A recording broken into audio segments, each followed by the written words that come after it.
Perfection. This is the single best word that I can use to describe this level. A level that pushes the boundaries of what is possible within the level editor. A level that rewrites the rules on what a cohesive collaboration looks like and how to make it. And most importantly, a level that knocks down the walls of expectations of how both modern and art designs interact with each other.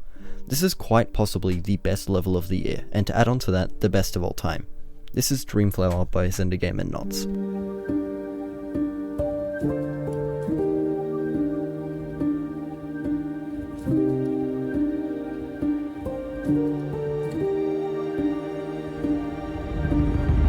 Considering that Dreamflower is intended to be easy demon in difficulty, it is much more difficult to make gameplay that is not only interesting on its own, however also complements the song in a way that really enables the song to be a part of the level. For the case of Dreamflower, this concept of interesting gameplay is further complicated by the incredibly grand vibes that the song presents. However, to basically no one, including my own surprise, both XenderGame and Knots had zero issues with making the song work with the level. Similarly to the song, the level starts off with rather slow gameplay, with slight speed ups on the larger notes. Overall, the sync is incredible throughout the part as well as the entire level. There isn't really much to discuss about this first part, as it simply is a part that introduces the level. It is safe to assume that the first part was very safe in terms of gameplay to not turn players away immediately.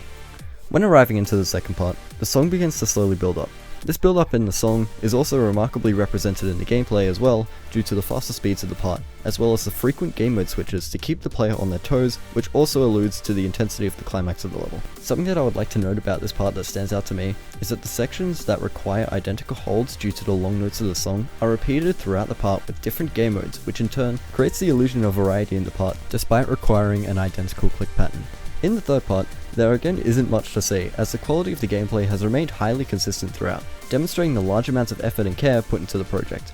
A minor critique with this part, however, is that it isn't very clear that the player can move across the bubbles.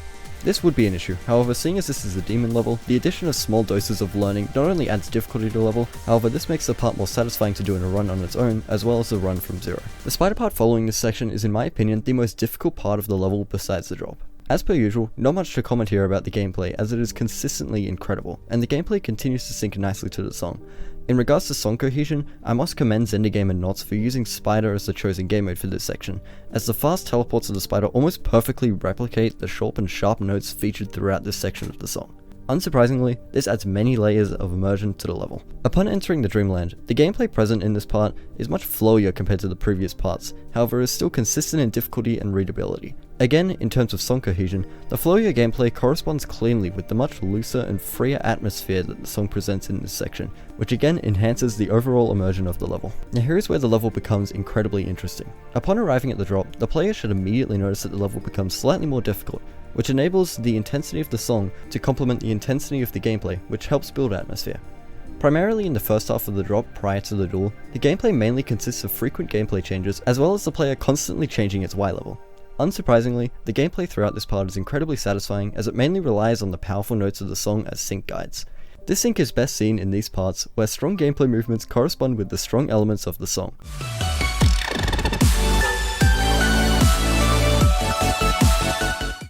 Despite the fact that there are many blind transitions in this drop section, the gameplay is still incredibly readable, meaning that it is still very much possible to first try this section. When arriving into the duel section, the rest of the drop relies on triple click patterns, which creates consistency throughout the part. These triple click patterns again complement the song to such a high level where the song really feels to be a part of the level. This section is also the clickiest section of the level, which despite shaking up the gameplay style, remains appropriate as it is the ultimate climax of the level as well as the song. The ending of the drop are simply just dash orbs that direct the player downwards into the ending. After the drop, the gameplay style returns to a much calmer but still relatively difficult style of gameplay that is present in the pre-drop. The link of gameplay nicely wraps the level up together, demonstrating a clear beginning, climax and ending, which enhances the experience one has when playing the level. Similarly to everything else throughout the level, the sync and overall flow of the level is brilliant with no ability to criticize it. Now if it wasn't obvious by the way I was talking, the gameplay present in Dreamflower is simply outstanding, with no way to criticize it and so many little things I can comment on that lifts the level up greatly, there is no other score I can give the gameplay but 10 out of 10. Dreamflower deserves this 10 out of 10 due to the incredible sync and song cohesion, highly consistent and flowy gameplay, and the high variety of game modes and gameplay types to keep the level fresh and satisfying to play. Now the level only gets better from here. Let's talk about decoration.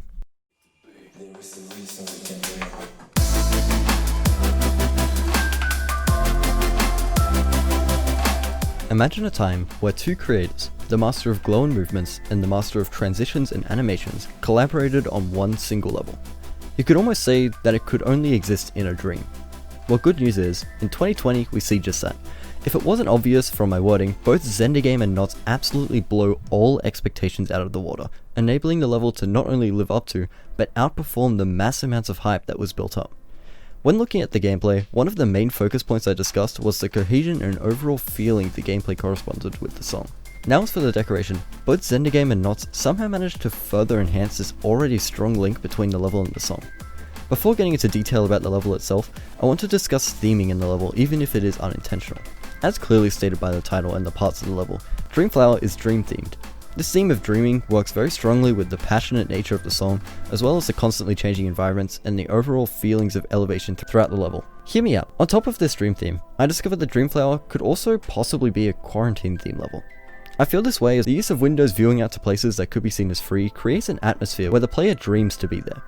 Their imagination also allows that to happen, which explains the dreamland. The mirror in the ending as well as the gate also symbolize self-reflection and again the feeling of being trapped or locked away. I know that explanation could be improved, but I hope you followed along there. Now let's get into the level in detail. Right out of the gate, the level starts off with an incredibly clean part by XenderGame. The theme of quarantine can be immediately felt by the hanging letters spelling alone from the ceiling, as well as the word freedom in the second part. These two words alone allude to basically every single part in the drop, which although subtle, is a very strong link to have at the beginning of the level. The level features many items you would see indoors, as the block designs are shelves containing books and other items that would be found indoors. A slight use of glow on these blocks really enables the object color to seep into the rest of the block designs, which in turn makes the block designs stand out against the background and the entire part as a whole, without being jarring or out of place. The second part of Dreamflower appears to be what the outside world would look like. Similarly to the previous part, XenderGame again comes out with very clean designs revolving around what you would see outside in a city, which primarily includes man-made structures and some window decorations. Again, the colors here are clean as a slightly lowered saturation of the block designs enable them to stand out clearly against the background without looking awkward. For me personally, this part feels like a filler part as it doesn't really develop the story of the level in any way. However, due to the fact that the part in general still looks outstanding, this isn't too much of a problem where it completely ruins the part, let alone the level. The part following the city part is a part that is filled with cleanly designed moving boxes, bubbles, and the iconic fish background. As per usual, from the colors to all of the minute details throughout the part, everything looks stunning and is all nicely tied together to form a brilliant part. Something I would like to mention about this part is that the transition leading into the part is very clean considering that it is a white flash that is in the background, which still manages to prevent the two parts around said transition to not collide with one another. Although at first, the part seems out of place compared to all parts around it, for me personally, I find that this part alludes to the future parts of the level, where the theme of dreaming is truly expressed, making this part a part which keeps the player eager to continue playing. After using a dash orb, the player is then transported up into the next part, which is again a city themed part. This part focuses on the calm nature of city nightlife with the use of very warm colors across the entire part to contrast the cool colors of the block designs and backgrounds. The big pulses on the notes is what helps the part all tie together nicely for me personally, as it allows certain elements to pop out and also emphasizes the liveliness of city nightlife. However, after a background change, the player can notice that the previous background was simply a part of an individual's imagination, with the use of light being beamed in from outside into a dark room, which creates an element of loneliness to the level. This is a primary example of where the theme of quarantine is present. Even if the player is unable to pick up on these cues, the use of flowers on the ground and the roof of the part enables the player to understand that the environment in the level is a dream, hence the name Dreamflower. After these parts, the level begins to slowly build in intensity and theme, where the dreamland is fully revealed. The very beginning of the part shows the full capacity of one's imagination being unlocked through the transition, which reveals a heavenly dreamlike location located above the clouds. The very warm colors of orange, yellow, pink, and purple enhance the overall decoration of the part to such a high level, greatly increasing the replayability of the level as a whole. The warm colors also assist the level in building intensity, which complements the gameplay in such a way that makes Dreamflower more of an experience rather than a level. From this point on, there may be some elements in the level which may not complement other concepts, however in my opinion, this strengthens the overall theme of dreaming, as a dream is simply just one's imagination, which can easily vary from time to time. After the Dreamland, the level completely flips on its head, as this is the drop of the level. When arriving into the drop, one of the immediate standouts to me are the varied colors present throughout the part. The vast majority of this part is built from cool colors such as blues and greens, with standout parts being made from varying tones of yellow, as well as the bright pinks of the flowers in the background. Everything about this part, like many others in Dreamflower, just works. From the structuring to the highlighting of dangers such as spikes, to the extremely fluid movements of the multi-layered backgrounds. Another element of this part that completely devoids the part of any jarring elements are the consistent use of clean arrows that, although barely visible when looking at the level at such a fast pace, fills up dead space in such a smooth way whilst also enhancing the gameplay of the level. After this part, there is a long open transition with a compass background, which is again transitioned out from the center to the next part. This transition is one of the cleanest transitions in the entire level, and although the concepts in each art element are completely different, they still manage to seamlessly transition between each other. Although this won't affect the decoration score due to it being something that can be easily fixed in an update, there is a visual bug shown right here, which reduces immersion by some amount once noticed. The next section of Dreamflower is the spider section, with a brilliant purple and gold theme, which contrasts yet complements each other to such an amount that the level's quality would be drastically reduced with a different combination. Everything from block designs to air deco as per usual are astounding despite the fast pacing of the level leaving out no spaces for a lack of detail to be spotted, which with this level enables the level to encapsulate the song in such a striking way. To keep this part lively, Knots has implemented different forms of lines to emulate speed, as well as pulsing glow beams to, as stated earlier, enable the part to be much livelier. Knots has also made every single block have some kind of movement or rotation to it, again further enhancing the intensity of the level. Now it was clear I was leaving the background of this part to the end, because this is arguably the best background of the entire level. The background starts off as a simple wall with a decorated glass panel which incorporates the purple and gold color scheme of this section. The windows of the background then separate and shift out behind the wall to reveal an incredibly simplistic yet powerful night sky, with a mountain using sharp lines to create shadows, whilst also again incorporating the color palette of purple to the level. The windows then close again, with each part pulsing in sync to the song, where the entire background rotates and then shifts across into an entirely different background, which still works with all of the other elements of this part. Simply to the previous part, another clean transition between parts is found where a simple section with hanging stars incorporating the purple and gold color palette from the previous part is again used, which then smoothly transitions into a completely modern section, which really enforces the classic knot style that we have all loved over the past few months. This section revolves around a key, which is a link between the cage in the first drop section and this part, demonstrating the freedom one has in their dreams as they unlock their thoughts and emotions from that cage. This link, like any link, ties the level together in such a way that again elevates Dreamflower from not only just a level, but to an experience. Seeing as this part is a relatively simple modern section with incredible execution, there isn't much to talk about here. Things I would like to note, however, are the almost glitch-like pulses found throughout the part to keep it lively, as well as the small triangles littered around the part to fill in dead space. Again, after another transition which revolves around the moon, which is a link to the previous star transition, the following part is a part that is city themed. Similarly to the previous part, there isn't much to say about this part on its own, besides the bold yet pleasing color choices and the sheer verticality of the background in this part. Some things that do stand out to me in this part, however, is that it again reveals another link in the level, connecting both this part, a future part, and the pre-drop all into one, which wraps up the level in a way that, despite being familiar and repetitive, still keeps it incredibly fresh, and remains as a standout part for the player as they notice this link. Following the city part is a duel section which begins with a keyframed book opening animation, which likely resembles the opening of one's imagination.